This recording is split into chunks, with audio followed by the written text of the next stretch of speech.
ఇంకేం అడుగుతాను అన్ని మీరే అడిగేస్తుంటే ఏం లేదు. అంటే అమ్మాయిని వచ్చేసింది. మీ వాళ్ళతో మాట్లాడి ముహూర్తం ఫిక్స్ చేసేస్తా. ఆ?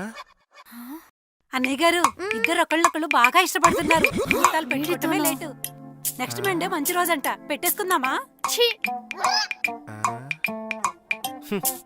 తప్పులేదు. అద్దంలో నా ముఖం నేను చూసుకోవాలంటేనే నాకు చిరాకు. ఇంకా దానికేం నచ్చుతాను.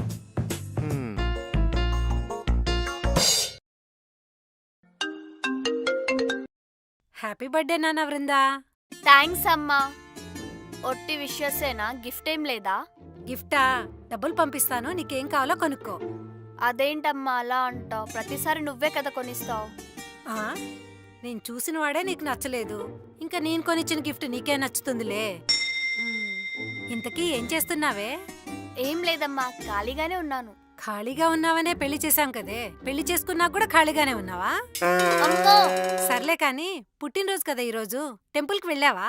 లేదమ్మా, ఆయనకి ఆఫీస్లో అర్జెంట్ మీటింగ్ ఉందంట. ఈవినింగ్ వచ్చాక వెళ్తాం. పుట్టినరోజు నాడు పనేంటే?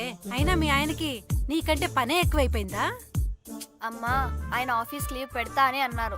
నేనే వద్దని చెప్పి పంపించేశా. అందుకే ఈ లవ్ మ్యారేజ్లు గట్రా వద్దని చెప్పింది. వింటావా? ఎంచక్క నేను చెప్పినట్టు అరేంజ్ మ్యారేజ్ చేసుకుంటే 12 o'clockకి కేక్ కటింగ్, సర్ప్రైజ్ గిఫ్ట్లు ఉండేవి కదా. అమ్మా, కష్టపడాల్సిన వయసులో ఎంజాయ్ చేస్తే ఎంజాయ్ చేయాల్సిన వయసులో కష్టపడాల్సి వస్తుంది. అయినా నా పుట్టినరోజు నాడు తన నా పక్కన ఉండడం కాదు, తన నా పక్కన ఉన్న ప్రతిరోజు నాకు పుట్టినరోజే. ఇంకా గిఫ్ట్ అంటావా? అంతవరకు నాతో టైం స్పెండ్ చేస్తాడు చూడు, అదే నాకు పెద్ద గిఫ్ట్. అయినా ఇవి నీకు అర్థం కాదులే, ఉంటా. సర్లే గాని, మీ ఆయన బానే చూసుకుంటున్నాడా? ఏదైనా ప్రాబ్లం ఉంటే చెప్పు, నేను చూసుకుంటా. అమ్మా, ఇప్పుడు నాకు పెళ్ళైపోయింది. ఇది నా ఫ్యామిలీ. నా ఫ్యామిలీకి ఏదైనా ప్రాబ్లం వస్తే నేనే సాల్వ్ చేసుకుంటా. ఏదైనా హెల్ప్ కావాల్సి వస్తే నీకు కాల్ చేస్తానులే. ఇప్పటికి ఫోన్ పెట్టే. అది కాదే వృందా, నేను చెప్పేది వినవే.